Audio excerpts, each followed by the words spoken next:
마태복음 10장을 시작하면서 예수님께서는 12명의 제자를 부르십니다. 여기서 부르심은 특정한 목적을 위해 소집하셨다라는 의미입니다. 그리고 부르심의 목적은 바로 보내심입니다.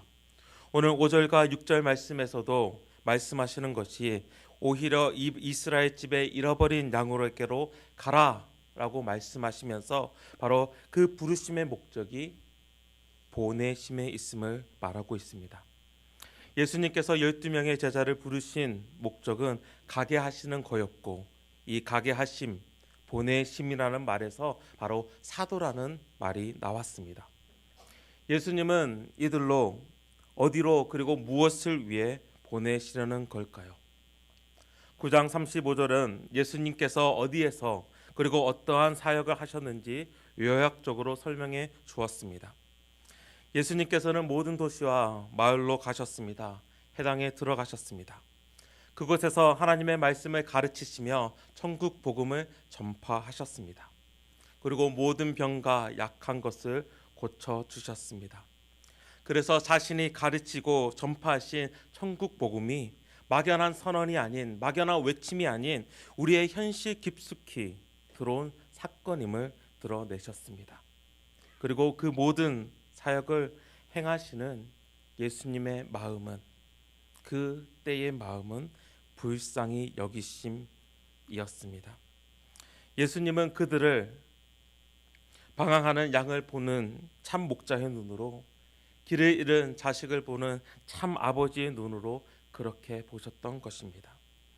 그리고 이제 예수님은 바로 그 길을 걷게 하기 위해 제자들을 부르신 것입니다. 그래서 10장 전체의 말씀을 통해서 이제 그 길을 가야 하는 그 제자들에게 당부의 말을, 그리고 가장 먼저 어떠한 길을 가야 되는지 우리에게 말씀하고 계십니다. 저희들이 5절과 6절 말씀 다시 한번 같이 읽도록 하겠습니다. 이 열두를 내보내시며 명하여 이르시되 이방인의 길로도 가지 말고 사마리아의 고을에도 들어가지 말고 오히려 이스라엘 집에 잃어버린 양에게로 가라. 예수님께서 먼저 부르신 자들은 이방인이나 사마리아인에게 가기 전에 이스라엘 집에 잃어버린 양으로 먼저 가라고 명하십니다. 이스라엘의 잃어버린 양은 누구입니까? 이미 어제 본문 9장 36절 말씀에 보면 그들은 목자 없는 양과 같이 고생하며 탈진했던 자들입니다. 예수님은 이방인과 사마리아인들에게 가는 일은 필요하지 않다라고 말씀하시는 것이 아니었습니다. 이미 예수님께서는 이방인을 고치셨고 또한 그들의 믿음을 칭찬하셨기 때문입니다. 예수님은 단순히 한시적으로 아직은 이방인들과 사마리아인들에게 복음을 전할 때가 이르지 않았다고 말씀하시는 것입니다. 결국은 모든 민족에게 복음이 퍼져나가겠지만 지금 당장은 오랜 세월 동안 목마르게 메시아를 기다렸던, 하나님 나라가 임하기를 갈망했던 자들에게 먼저 가라라고 말씀하신 것입니다. 눈이 빠지도록 참 목자를 기다려온 자들에게, 애가 타도록 잃어버린 아버지를 기다려온 자녀들에게 먼저 가서 참 목자이신 이분이 오셨다, 참 아버지이신 이분이 오셨다라고 전하라는 것입니다. 그리고 나서 이제 그들에게로 어떠한 일을 해야 할 것인지, 부르심을 입은 자가, 이제 보내심을 받는 자가 어떠한 일을 해야 할 것인지 말씀하고 계십니다. 저희들 7절과 8절 함께 읽도록 하겠습니다. 가면서 전파하여 말하되 천국이 가까이 왔다 하고 병든 자를 고치며 죽은 자를 살리며 나병한 자를 깨끗하게 하며 귀신을 쫓아내되 너희가 거저 받았으니 거저 주라. 이 사역들을 보면 어떠한 사역들입니까? 바로 예수님께서 이미 하셨던 사역이었습니다. 천국에 대해서 가르치시고 또한 전파하시며 모든 악한 것을 치유하시는 사역을 예수님께서 이미 행하셨고 이제 그 제자들을 보내시면서 그들이 그대로 재현할 것을 말씀하십니다. 예수님을 따르는 자로서 예수님께서 하셨던 그 일 또한 따르게 하십니다. 그리고 그 동시에 대가를 바라지 말고 단지 그들을 향한 긍휼한 마음, 불쌍히 여기는 마음을 가지고 그렇게 하라고 말씀하십니다. 이 말씀을 묵상하면서 참 놀랍기도 하고 또한 부담스럽기도 합니다. 정말 내가 이러한 일을 할 수 있을까 불가능해 보이는 말씀이기도 합니다. 우리에게 대체 무슨 힘이 있다고, 어떠한 말주변이 있다고 우리에게 이토록 가감한 명령을 하시는 것입니까?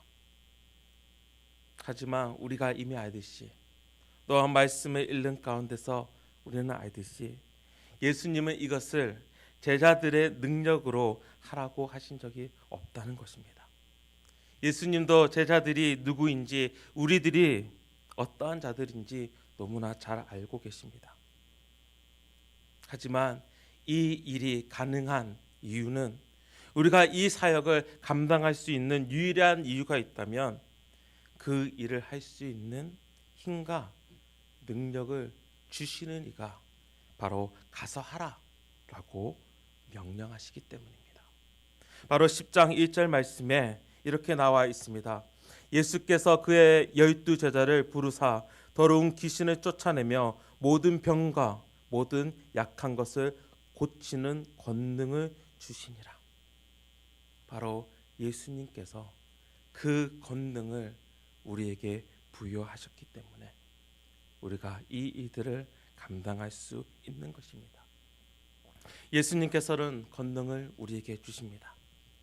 권능이라는 단어는 authority, 능력 혹은 힘이란 뜻을 가지고 있지만 그보다 더 정확하게 해석을 하게 된다면 권위와 통치권을 이야기합니다. 어떠한 위치에 있는 자가 가지는 권위, 따라서 예수님께서 자신의 권위를 제자들에게 주신다는 것은 결국 제자들을 자신의 대사로 임명하신다는 뜻이고, 그리고 그 대사는 그를 보낸 권위자의 권위를 고스란히 수행하는 자, 결국은 그 일을 할 수 있음을 우리에게 말씀하십니다. 오늘 본문에 나오는 병든 자, 죽은 자, 나병 환자, 귀신 들린 자들은 어떻게 보면 육체의 질병의 권위와 죽음의 권위와 또한 종교적 율법적 권위와 귀신의 권위 아래 있던 자들이었습니다. 따라서 예수님께서 그들을 고치고 치유하라고 하신 것은 더 크고 영광스러운 진정한 권위, 곧 예수님의 권위로 그 불쌍한 자들을 사로잡고 있던 권위를 깨트려 버리고 그들을 그 고통에서 해방시키라는 말씀이었던 것입니다. 그들로 하여금 그들을 다스리고 있던 어둠의 권위에서 벗어나 이제 빛이고 영광이고 자유고 기쁨이신 예수 그리스도의 권위와 바로 하나님 나라의 다스림 아래로 들어가게 하라는 말씀입니다. 오늘 우리는 어떤 권위 그리고 누구의 다스림 아래 있습니까? 나를 얽매고 고통스럽게 재어오는 어둠과 분노와 원망과 죄의 권위와 또는 사망의 다스림 아래서 허덕이고 있지는 않습니까? 아니면 예수님께서 다스리기 때문에 얻게 되는 자유와 평화가 나를 감싸고 있습니까? 모든 것 대신은 예수님께 나를 온전히 맡겨 나를 누르고 억압하고 강요하는 세상의 힘, 세상의 권세로부터 나와 all powerful 하신, 정말 전능하신 예수님의 권위 아래, 그 하나님의 나라의 다스림 아래 들어가시기를 기도합니다. 그럼 예수님의 보내심을 받아 예수님께서 원하시는 전하고 치유하고 회복하는 일에 뛰어들 때에 우리는 어떤 마음으로 그 일을 감당하여야 합니까? 그것이 바로 9절에서 15절까지 나타나고 있습니다. 우리 저희들 함께 기지만 함께 읽도록 하겠습니다. 너희 전대에 금이나 은이나 동을 가지지 말고 여행을 위하여 배낭이나 두 벌의 옷이나 신이나 지팡이를 가지지 말라. 이는 일꾼이 자기의 먹을 것 받을 것이 마땅함이라. 어떤 성이나 마음에 들어가든지 그 중에 합당한 자를 찾아내어 너희가 떠나기까지 거기서 머물라. 또 그 집에 들어가면서 평안하기를 빌라. 그 집이 이에 합당하면 너희 빈 평안이 거기 임할 것이요 만일 합당하지 아니하면 그 평안이 너에게 돌아올 것이라. 누구든지 너희를 영접하지 아니하고 너희 말을 듣지도 아니하거든 그 집이나 성에서 나가 너의 발에 먼지를 떨어버리라. 내가 진실로 너에게 이르노니 심판날에 소돔과 고모라 땅이 그 성보다 견디기 쉬우니라. 내가 누구를 그리고 무엇을 의지하고 있는지 그 질문을 묻는 마음이 끊이지 않아야 합니다. 전대 벨트에 돈을 넣고 다니지 말라는 것입니다. 어떠한 음식을 넣을 수 있는 배낭이나 어떤 두 벌 옷, 그 여유나 신이나 지팡이를 가지지 말라라고 말씀하십니다. 무슨 말씀인지 금방 아실 것입니다. 전적으로 하나님만 의지할 수밖에 없는 상황을 의도하라는 것입니다. 우리는 우리가 준비한 것으로 우리의 힘으로 무엇을 하도록 보냄받은 자들이 아닙니다. 그것으로는 결코 감당할 수 없는 일을 향해 나의 힘으로 가려는 것은 정말 미련한 일입니다. 우리가 가서 감당해야 할 일은 오직 하나님께서 주시는 힘으로 감당할 수 일이라는 사실을 결코 내 자신이 잊지 말아야 합니다. 하나님은 자신이 보내시는 일꾼에게 필요한 것을 가장 잘 아시고 가장 정확하게 아시며 적절하게 그때에 맞춰서 공급하시는 하나님이십니다. 단지 그 필요는 영적인 감화력뿐만 아니라 우리의 육체적이고 물질적인 필요를 포함합니다. 그런데 그런 필요는 놀랍게도 우리가 전하고 치유하는 사역의 수혜자들을 통해서 공급될 것이라 라고 오늘 말씀하십니다. 하나님은 우리가 전하는 복음을 받아들이는 자, 복음에 합당한 자, 우리가 감당하는 사역의 수혜자들을 통해서 우리의 필요를 가장 적절하게 공급하실 것이다 라고 말씀하십니다. 그리고 이 사실은 제가 사역을 하면서도 늘 느끼는 부분입니다. 제가 어떻게 보면 말씀을 전하는 자로서 목사로서 많은 것을 나눠드리고 복음을 가르친다고 하지만 나의 모든 삶을 보면 정말 그 때때로 그 필요에 따라서 채워주시는 하나님을 만나는데 근데 모든 경우 바로 이미 나와 함께 있었던 공동체 안에서 머물렀던 자들, 복음에 합당한 자들, 그 복음을 통해서 변화받은 자들을 통해서 채우시는 하나님을 만나기 때문입니다. 때로는 이 사실이 이것이 너무나 무겁게 다가올 때도 있습니다. 그렇게 이것이 잘 믿어지지 않을 때도 많습니다. 그럼에도 불구하고 우리가 그 길을 너끈히 갈 수 있는 이유는 예수님께서 그 길을 미리 앞서 너끈히 가셨기 때문입니다. 예수님께서 천국 복음을 전파하시면서 어떠한 적금 아니면 돈을 모아두지 않으셨습니다. 어떤 여분의 음식을 저장할 수 있는 그런 가방을 들고 다니지도 않으셨습니다. 예수님은 그야말로 아무것도 없이 단지 하나님의 뜻을 따라 그 길을 가셨습니다. 단지 목자 잃은 양을 향한 긍휼과 불쌍히 여기시는 마음이 그 온 육체에 가득 담긴 채 채운 채 그들에게로 가셨던 것입니다. 그리고 우리에게도 그 길을 가자고 하시는 것입니다. 그 긍휼의 길, 불쌍히 여기는 그 마음. 긍휼이라는 단어 이미 말씀드렸지만 compassion이라는 단어입니다. 이 compassion이라는 단어는 come with, 그러니까 come이라는 함께라는 단어와 passion, 순환이라는 단어가 합쳐진 합성어입니다. 즉 compassion, 긍휼이라는 것은 그 고통 가운데 함께 있는 것을 이야기합니다. 긍휼은 고통을 함께 나누는 것입니다.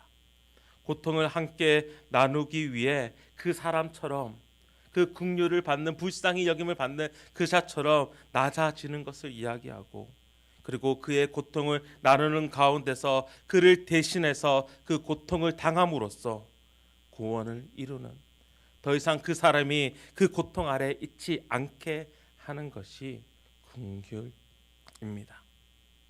그런데 예수님께서 그 긍휼한 마음을 늘 그 품에 품고 계셨습니다. 예수님께서 이 땅에 오심도 긍휼하심 때문이고, 예수님께서 이 땅 가운데서 고통을 당하시고 홀로 몸서 그 십자가를 당하신 그 사건은 우리를 불쌍히 여기시는 그 긍휼함 때문입니다. 예수님은 제자들에게, 그리고 오늘 우리들에게 자신의 온몸을 던져 긍휼을 주셨고, 이제 우리가 그 긍휼을 가지고 누구에게로 가기를 원하십니다. 오늘 많은 사람들을 만날 것입니다. 그리고 많은 사람들을 대하면서 또 그들과 이야기하게 될 것입니다. 아니면 어떤 사람들을 보게 될 것입니다. 그때에 예수 그리스도의 긍휼함이 여러분의 마음 가운데 가득 차기를 원합니다.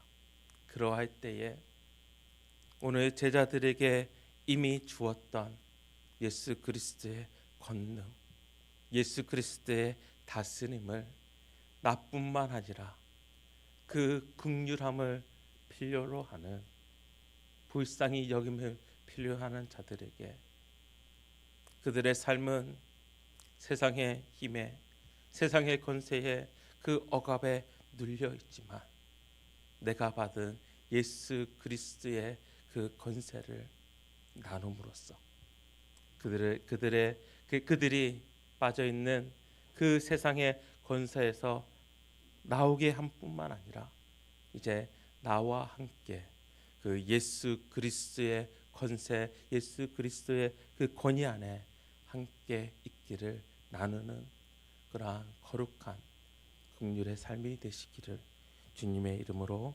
축원합니다. 함께 기도하시겠습니다. 하나님, 나를 불쌍히 여겨주심을 너무나 감사합니다. 나는 죄의 권세에 있었고 사망의 다스림, 죽음 아래 있었던 자임을 고백합니다. 그렇지만 나를 불쌍히 보셨던, 나에 대해서 긍휼한 마음을 끊이지 않으셨던 예수 그리스도를 나에게 주심을, 나에게 보내주심을, 또한 나의 고통에서 벗어나게 하여 주심을 너무나 감사드립니다. 하나님, 오늘 나의 바람이 있다면 내가 오늘 하루 살아가면서 예수 그리스도를 따르는 자로서 그 예수님의 긍휼하심이, 불쌍히 여기시는 마음이 나의 온 몸을 채우게 하여 주시옵소서. 그러할 때에 단지 나 자신으로 만족하는 것이 아니라 내가 오늘 만나는 자들에게, 나와 함께 대화를 나누는 자들에게, 나와 잠시라도 시간을 함께 보내는 자들에게 예수 그리스도의 권위를 나누게 하여 주시고, 함께 하늘나라의 권세, 그 다스림 안에 있게, 또한 하나님의 나라를 전파할 수 있는 그러한 긍휼한 마음을 허락하여 주시옵소서. 이 모든 말씀 예수 그리스도 이름으로 기도드립니다. 아멘. 하늘에 계신 우리 아버지여,